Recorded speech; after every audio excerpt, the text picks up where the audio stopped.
Hello and welcome. My name is Tucker Johnson. Today we are diving into the world of one of our flagship publications here at Nimdzi Insights, the Nimdzi 100. This is our annual ranking of the largest language services providers in the world, but it's more than just a list of service providers. It's a snapshot of where the localization and language industry is headed, who's growing, who's evolving, and what trends are shaping the market.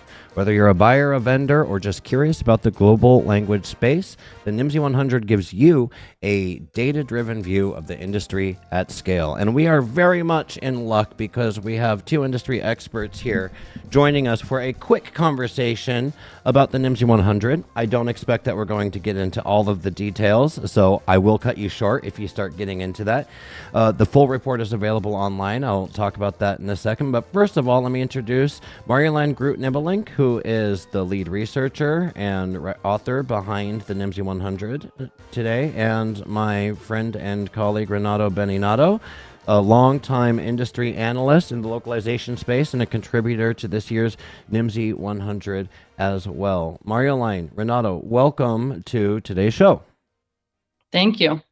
I'd like to start us off today. Like I said, what I want to get out of this today is just a quick, what is the Nimdzi 100? What information is in there? Who needs this information? Why? Because it is beefy. It is chunky. There is no way we're going to do it justice by talking about it, even if we go for the full hour today. So, Marjolein, maybe you could kind of kick us off with what is the Nimdzi 100 and what can people expect in it?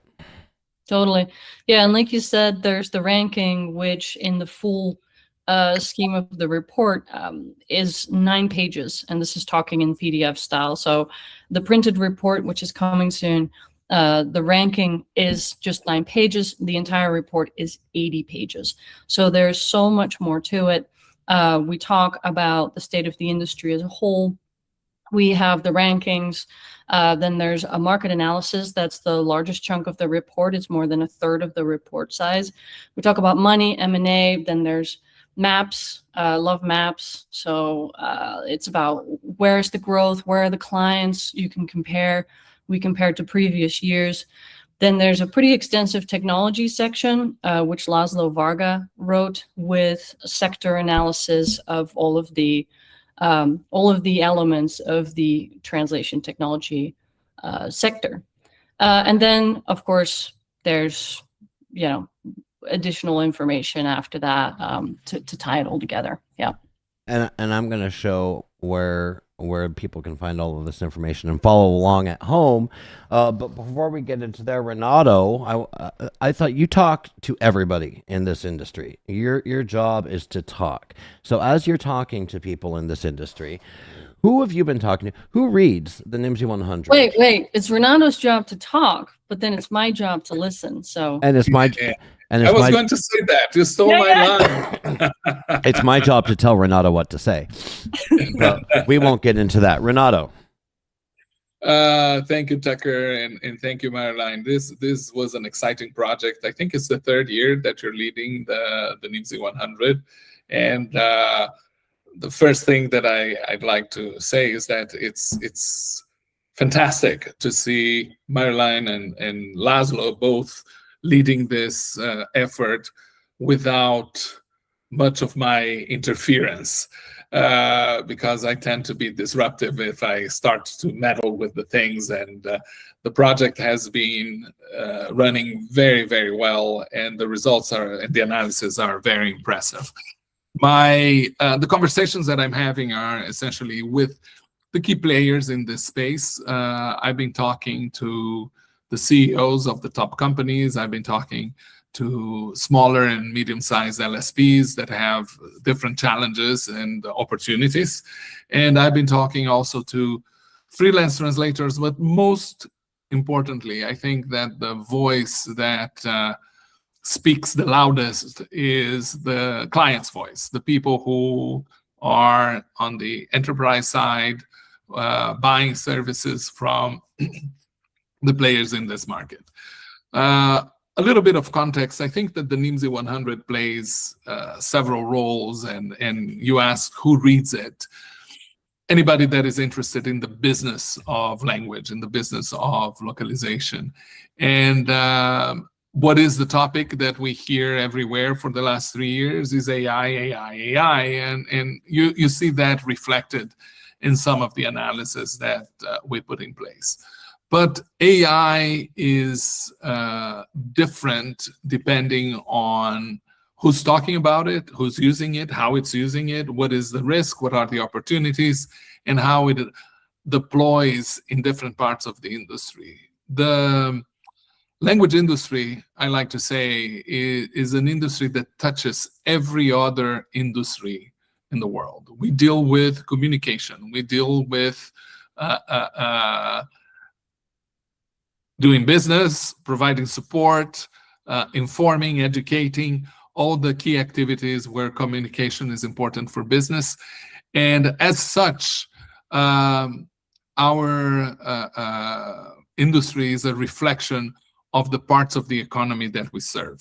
So there are many layers, and Marjolein is going to walk us through some of those. There are many layers in the type of information that we gather and the performance of the language industry, which is thriving and growing in some segments, which is shrinking and disappearing in other segments, and which is in most of the segments and most of the areas transforming and adapting to a new reality. And in closing on these comments, I think that one of the things that it's important for us to understand is that we don't create anything. We are a transformation business. We are constantly working on other people's content. And as a result, much of the impact that we feel is not a direct impact on the language industry. It's the impact that AI is having in the other industries. It's the impact that AI is having in healthcare, in finance, in automotive, in manufacturing, in everything. It touches everything. That's the thing about the language services. It touches everything, and that's why this report is important to so many different people out there. Before we go in there too much further, I just want to make sure that people know where they can get the report. It's easy. Nimdzi.com. How do you spell Nimdzi? Nimdzi.com. Research, Nimdzi 100, and this is free. Nimdzi Insights, we're a market research and consulting company. We do a lot of bespoke research and custom research that we sell. This is not something that we sell. This is something that we put out there because we figure that in an industry where people have equal access to good quality information is an industry that can make better decisions. So you can head on over there and follow along as we go along, either with the PDF version or just online like this. So now that you all know how to access it and you can follow along at home, I'm going to turn this conversation back over to Marjolein and Renato. And guys, just I'm putting you on the spot here. It's a long report, and asking for what your key takeaways in the next 15, 20 minutes is kind of an unfair question, but I'm going to ask it anyway. So let's see as however many as we can get through today, and then if people want more information, well, shucky darn, they're just going to have to go read the report. If they want more information, read the report. Exactly. Exactly. Yeah. So I'm going to put you on the spot. Throw it into ChatGPT and get I was going to say. Who Ask reads Alexa reports to read it anymore? out to you. It's 2026. Enjoy your bullet point summary of the Nimdzi 100 from ChatGPT, everybody. But Yeah. Marjolein, putting you on the spot first. What is your first takeaway from the Nimdzi 100? Well, yeah. So in the community itself, there's a great anxiety about the adjustment period that we're in because of AI, generative AI. It definitely requires LSPs to adjust their workflows. It's a great opportunity environment for technology providers. There's a lot of concern about a linguist drain. And I want to pull up a couple of stats on that. On staffing levels, there's a lot of concern for AI taking over jobs in any industry, and ours is the same. So staffing levels overall in this industry from the end of 2024 to the end of 2025 are down less than 5%. There was a period of greater layoffs in Q1, Q2, but those were often done with the intention to hire people back later in the year or to hire other talent. So we're actually seeing a linguist shortage more so than a tech talent shortage, which is really fascinating. And from industry leaders, we are hearing that a lot of their linguists are choosing to leave. That isn't to say that linguists are being cut. Sometimes up to 20% of linguists were cut in the early part of 2025.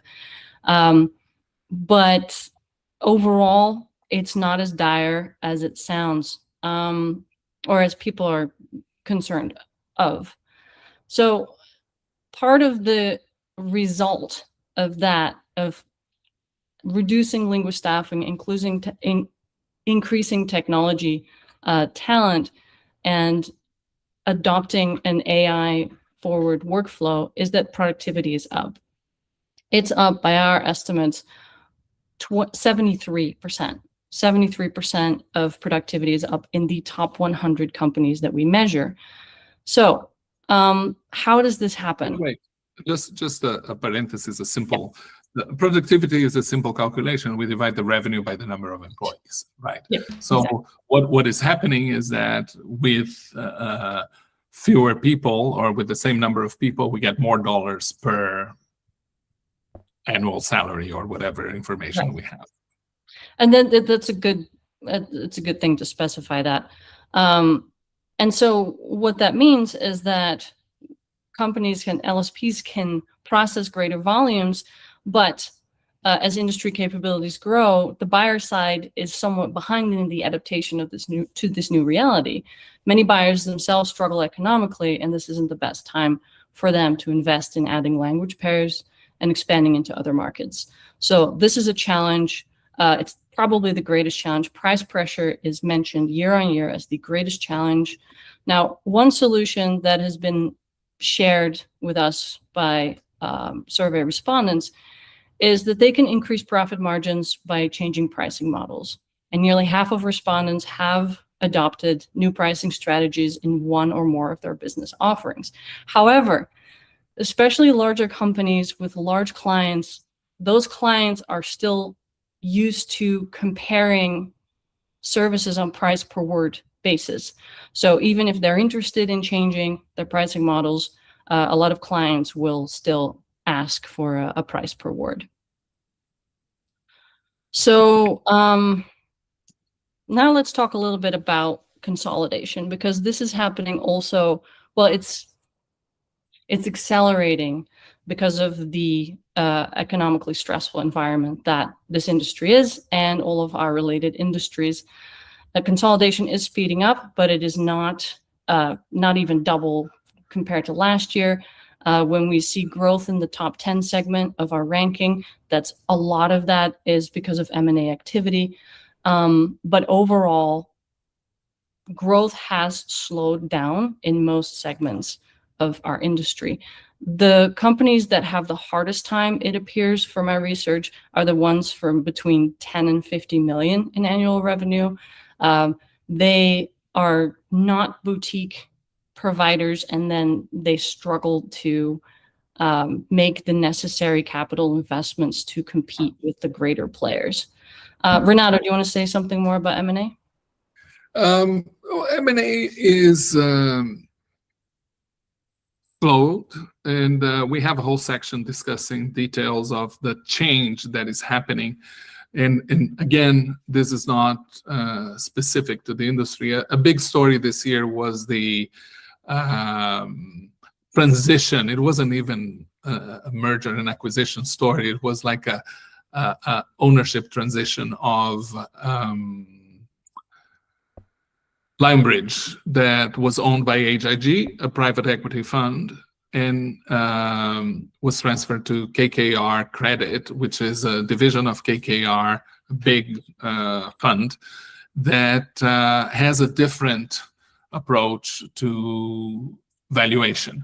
So private equity firms, usually they buy a company, they invest in the growth of that company, and they exit after a few years, 4 to 7 years, for more money than they, and for more value, for a higher multiplier than they invested in the beginning, right? And they invest in the management of the company, and they participate in the growth of the company.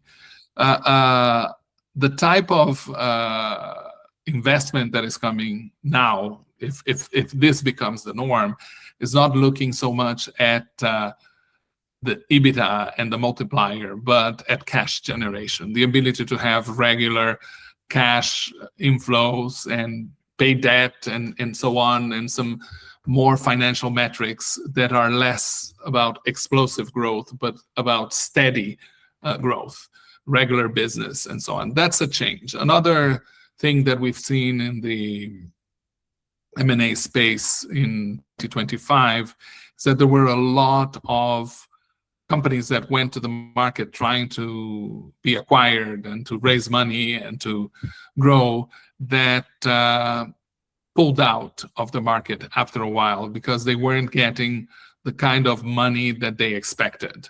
I am aware of at least 6 or 7 companies that went through this process from the second half of 2025 to the beginning of this year. Companies that were ready to monetize, or private equity firms that wanted to exit the market, but the market is not offering the price and the premium that they were expecting for. So this is a period of adjustment. The business models are not consolidated, so we don't know what is going to happen until companies adapt. Keep in mind that this major change that is happening in all the industries is very recent. It started in November 2022.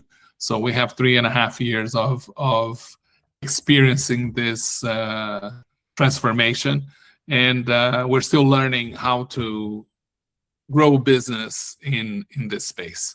And I think that one of the things that you highlighted in the report, Marjolein, was the fact that there's a shift from how would you say, growth in EBITDA and revenue to margin improvement. So we discussed the difference between making $30 million with $1 million profit or $6 million with $2 million profit. So and yes. Additionally, we adjust all of the revenue numbers to US dollars. And so a $30 million profit, a $30 million revenue from a European company doesn't mean that they ended up with the same margins or the same bottom line because of currency exchange fluctuations. And it's been pretty dramatic, especially at the end of the last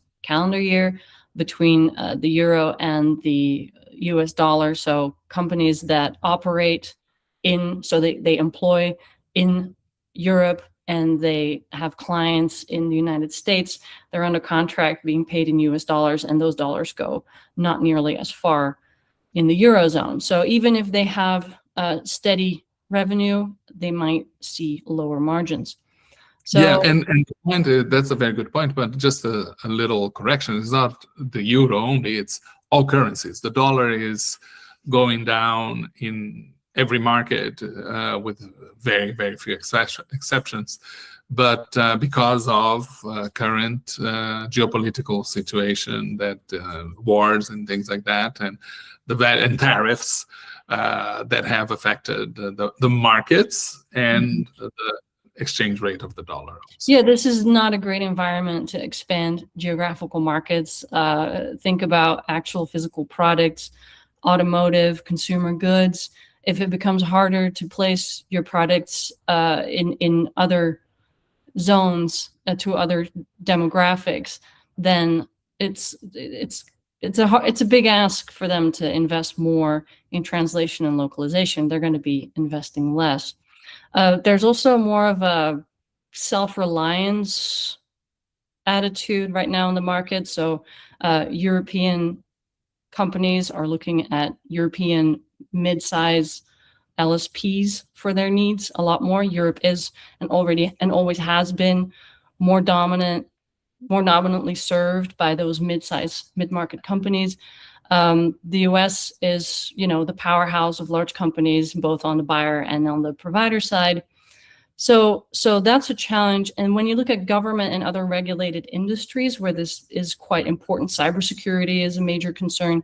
And if international political relations are under stress, you're seeing that those buyers, so say government, medical, etc., they are looking to get their language services done domestically. I'm hearing this over and over. And then if you talk about... there's a parenthesis, a commentary on that. There is an increased demand in the market for data localization, in the sense, not translation, that data is located in their geography. So for privacy reasons. So in the United States, before a European company, or another word to use is data sovereignty. A European company, a Canadian company would host their data on Amazon in the United States without a problem. Now, because the United States has become an unreliable partner, and that the dynamics of the markets are changing, there's high demand for not only hosting content in local geographies, but also working with local AI, local providers. There is more and more demand in that. So you see the factors and the dynamics that are playing in our market affect outside our market, affect our market in ways that we didn't expect. And now, as you said, companies need to invest in IT security, ISO certifications, and provide guarantees that their data is hosted in certain geographies according to that. Yeah, being able to distinguish yourself in this competitive market, that's one of the ways to do it. Cybersecurity is important, user interface, trust, confidence. So long-term client relationships are very important. Providers are saying they are spending a lot of time with their clients to kind of hold their hands through this adjustment phase. It's incredibly important. Where there is opportunities, let's talk about that a little bit more, is unfortunately military. We do see a lot of success in, there's money there. There's money being spent in military contracts, and in that element of government spending, there is a surge. Other strong sectors of the industry still include always interpreting, although interpreting is still, as a sector, is slowing down compared to previous years. But there's a reason for that. Keep in mind that in the current interpretation in itself and the need for interpretation hasn't changed. It's growing, but there is a government mandate in the United States to de-emphasize diversity, equity, and inclusion, and the legislation around providing interpretation and language services as a right to American citizens with limited English proficiency has been scraped. Fortunately, there are other directives and conditions that keep the service going. But an interesting comment that I've heard from one of the respondents to the report is that they're not growing at double digits anymore. They're growing at single digits, and which is still growth, and it's still not little single digits. It's high single digits. Mm-hmm. And even the fastest growing, which we always measure, right? That the 10 fastest growing companies in the top 100, they are still in, or some of them are still in double digits. But last year we saw 2 that more than doubled in size. Yes, it's due to M&A activity, but even that, the fastest growing segment of the largest companies is slowing down. So actually talking about growth a little bit, Tucker, can you send us to the growth atlas? This is one of my favorite, if not my favorite, graph in the report. We talk about growth by geography, and this goes back again to international relations. There's this really useful table of contents thing on the left where you can drop down on Atlas. That would just be way too logical for me. I know, but you're there. See, I was already there. Thank you very much. If you click on that graph, you get a full screen. So that's a nice feature. So very, very low growth rates. If you compare last year, I think we had on the North America, we had 20%. I can't quite recall, but Europe was definitely double digits. So it's a slowdown, but it's growth nonetheless. And this has been the big debate in the industry, and Renato has spoken to this before. We do believe that we are in a growth situation. There's so much out of our sight where revenues are increasing. There is new money. Data for AI is one. Of course, LLMs that are being funded internally by those big companies. That is still money spent on translation technology, subscriptions. We just can't see what is being spent in Google, what is being spent in name any of the other LLMs. What I like, the point that I like to make, Marjolein, is that, and it was actually in the cover of Multilingual magazine a couple of months ago, that OpenAI, the biggest threat to the language industry, has a localization manager. They have a vendor that handles their technology and their services, the translation part. And I had a conversation, one of the conversations I had last year or earlier this year was with one of the founders of OpenAI, and he's Polish, and he was saying that in the beginning they were asking him to review the translations that were generated by AI, by OpenAI. They like DeepL use their own LLMs to do their own translation and localization, but they still need somebody to coordinate, somebody to manage that process. It's not like we had the same conversation back in 2016 with Google Neuro Machine Translation. Google is going to go into the translation business and it's going to steal business from us. Meanwhile, they had like 50 people handling localization internally. So localization and translation are not going to go away. The more complex, the bigger the company is, the more complex it becomes, and the more need they have to professional services. It's different when we talk about the individual translator whose job is completely disrupted and might have a tougher time than an LSP. But the good freelance translator, the smart, the one that is going to thrive and survive, is the one that can adapt and can learn and can act as an LSP of one. I've been saying this for decades, is that every translator, freelance translator, is an entrepreneur, is a business of one, and they need to have sales, they need to have marketing, they need to have finance, and they need to act as such.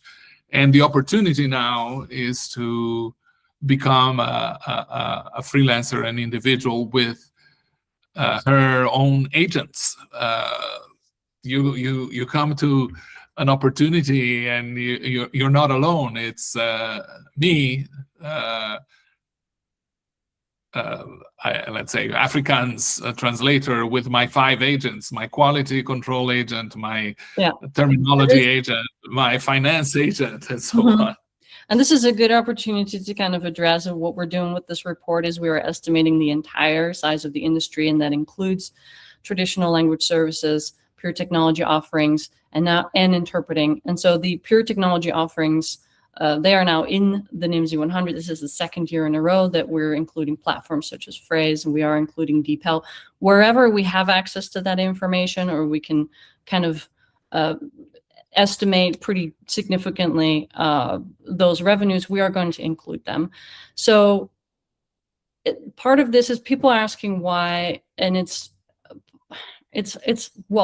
part of the language industry. It's what creates the market size, but also a lot of the LSPs are using more and more technology in their offerings. So we are started separating revenues from technology offerings, interpreting, and traditional services, because even within LSPs, there is that kind of segmentation oftentimes. So it just makes sense in this day and age. If anybody has any additional questions about our decision making on that or on our metrics, absolutely reach out anytime. Talk to us, go read the report in depth. Maybe that triggers questions. I want to close off by saying a big thank you to everybody who's been involved in enabling this research. Most of all, the LSPs, the CEOs, the tech providers, everyone who took a chance and talked to us and filled in the survey.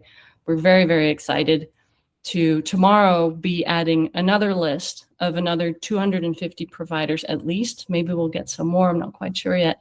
But this is going to be the mid-market ranking, second year we're doing that. So keep an eye on it. Always keep checking in. Don't hesitate to reach out if you have any questions or suggestions. And thanks to everyone. Thank you. Well, thank you. And I will take us out here. Once again, everybody, the Nimdzi 100 is available for free to you, to your boss, to your cousin, whoever you want to send it to. This is a great thing to send to clients for all my account managers and salespeople out there. You can go to nimdzi.com, click on research, Nimdzi 100. You can grab it in the PDF form. Beautiful desktop publishing, beautiful graphic work in the PDF form, or you can just read it directly online. Big thanks to Marjolein and Renato for joining us live today, and I appreciate everybody who joined us live or is watching the recording, and we will see you next time. Cheers.